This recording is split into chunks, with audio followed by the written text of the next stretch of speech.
নতুন কমিশন দায়িত্ব নেয়ার ৩ মাস পেরিয়ে গেলেও স্থিতিশীলতা ফেরেনি শেয়ার বাজারে। একদিকে দুর্বল কোম্পানির শেয়ারের চাপ, অন্যদিকে বহুজাতিক কোম্পানির তালিকাভুক্তিতে অনীহা। সব মিলিয়ে ভালো মানের আইপিও পেতে মরিয়া বিএসসিসি এবার বিশেষ সুবিধা চেয়ে অনুরোধ জানিয়েছে এনবিআর এর কাছে।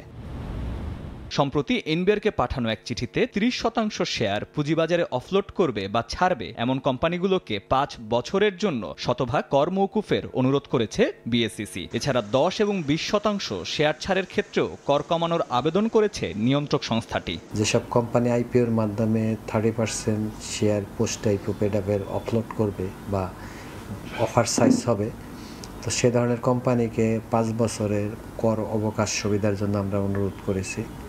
এবং পাশাপাশি যারা 20% অফলোড করবে তাদের জন্য ট্যাক্স রেট 12.5%-এর আমরা প্রস্তাবনা করেছি।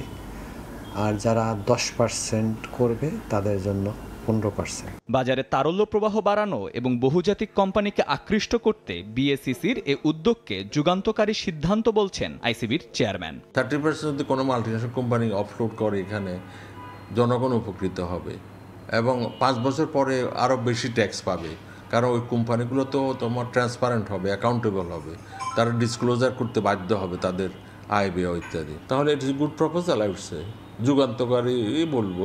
তবে শ্বেতপত্র প্রণয়ন কমিটিতে থাকা এ অর্থনীতিবিদ সতর্ক করে দিয়ে বলেছেন, এমন কর ছাড়ের ক্ষেত্রে তৈরি হতে পারে বৈষম্য, কমতে পারে রাজস্ব।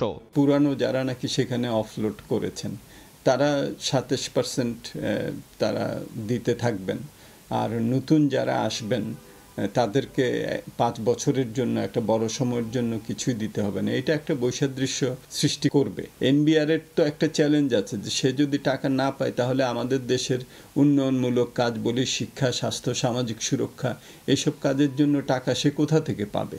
বহুজাতিক কোম্পানিকে তালিকাভুক্ত না করলে চাঙ্গা হচ্ছে না পুঁজিবাজার, আবার বিশেষ সুবিধা না দিলে আগ্রহ দেখাচ্ছে না এসব প্রতিষ্ঠান। এমন পরিস্থিতিতে বাজার বিশ্লেষকরা বলছেন, সব মিলিয়ে শাখের করাতের মুখোমুখি নিয়ন্ত্রক সংস্থা।